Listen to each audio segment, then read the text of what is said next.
Well, it's 1:30 a.m., and we all know what that means. Perfect time for me to try to pull off some voodoo magic and turn 8.5 minutes of script into a 11-minute video. Yep, that's right. It's me, the unqualified reviewer, back with more great life choices.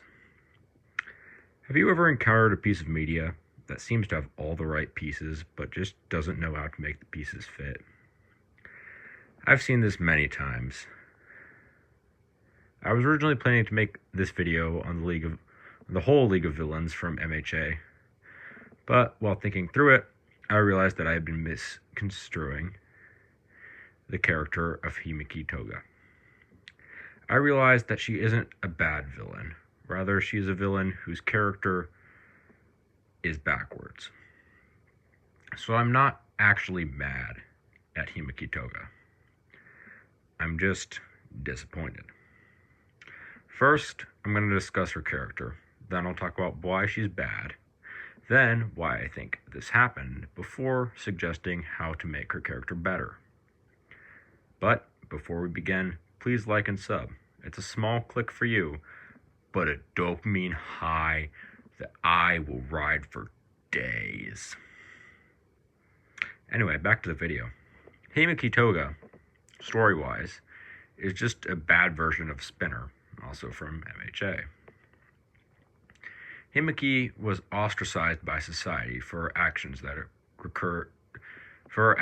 occurred as a result of her power, namely the consumption of blood, which,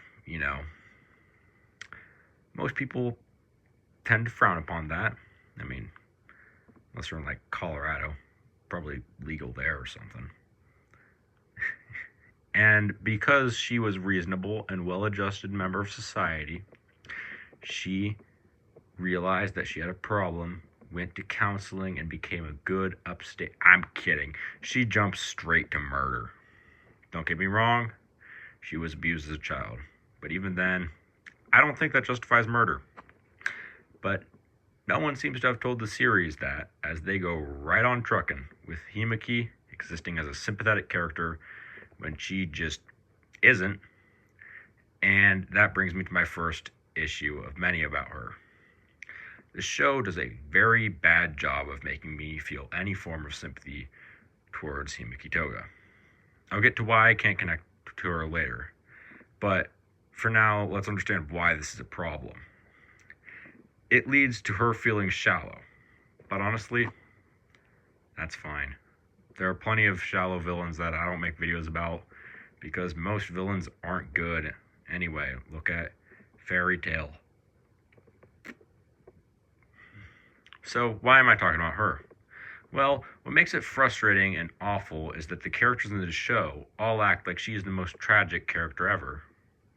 However, because I don't feel anything, it just makes it feel as though the show is trying to cover up the character inadequacies by making the characters feel the emotions that they want you, the viewer, to feel. This leads to the feeling that the show is trying to manipulate you because the characters are actively trying to gaslight you into feeling things that the characters don't make you feel. That, or it just leads to you feeling like everyone in the show is more enlightened and smarter than you, which, I mean, it's probably true, but still, I don't like that they pointed it out. My second big gripe about her is her design. Shape-shifting, power-stealing vampire. This combination of words should not have a design that ends in a sweater. I don't care what you're doing. Shape-shifting, power-stealing vampire and sweater. That Venn diagram does not cross at any point. Okay, it's not a bad design, but she does lack a dynamic design. She doesn't have a final form or any transformations throughout the show. She could take on the appearance of others, but that's not a unique transformation to her. That's just her looking like other characters. So, yeah. I got you. I beat you to it, comment section. Anyway, she looks the exact same throughout the entire series, And when the show has so many incredible transformations, like Spinner or All for One or anyone else, you feel let down when a transformation doesn't occur because she stays looking like Sweater Vampire with a weird backpack. The other issue is that her powers were extremely inconsistent slash not well explained. I never really understood what her abilities were, and when she transforms or evolves her powers like a frickin' Pokemon, you don't really get a satisfying explanation because it seems like her powers are based entirely on a subjective thing, and it just feels weird. The final thing that I'll say is bad about is the comparative lack of character. Spinner and Twice are both fantastic and tragic villains, and while not my favorites, Dabi and Shigaraki have particularly weighty backstories, but Himiko just doesn't feel the same.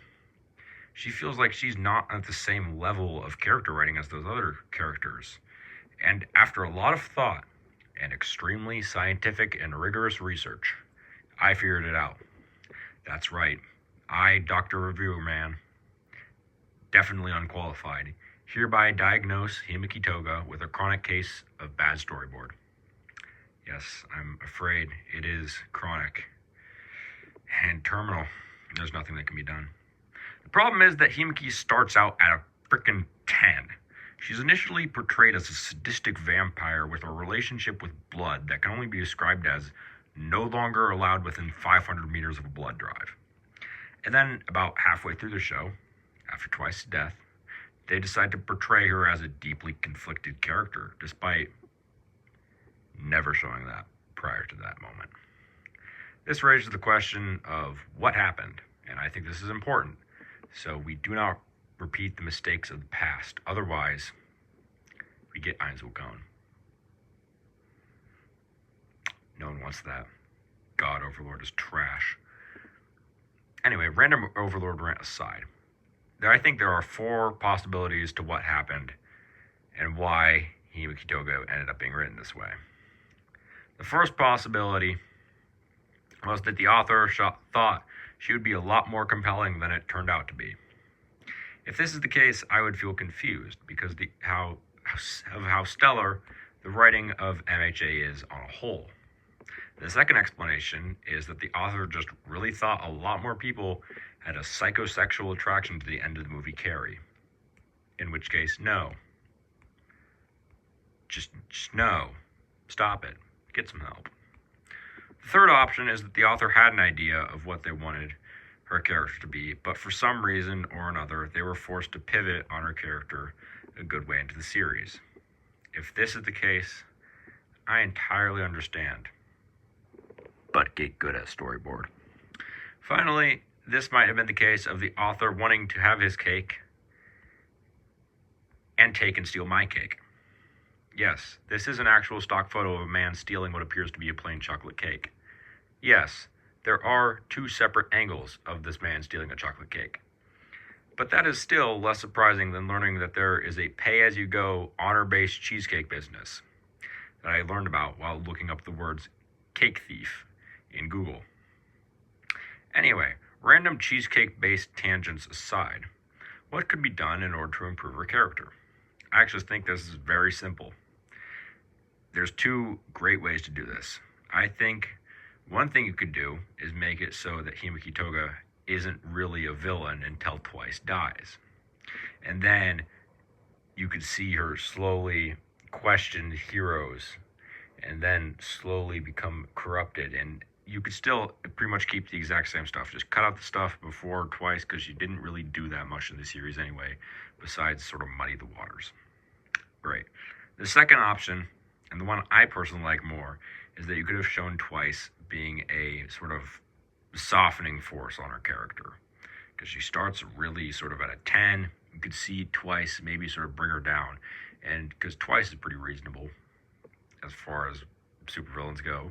So having him sort of act as like a countermeasure to her sort of crazed personality would work really well, because then when Twice dies, you could see all the things that she might have been starting to be sympathetic towards heroes or question all of that, and then you could still keep her as that conflicted character in the third act, and that would work just beautifully. You wouldn't have to change a whole lot. You just give a few extra scenes of Twice and Himiko, and you're good. You're golden.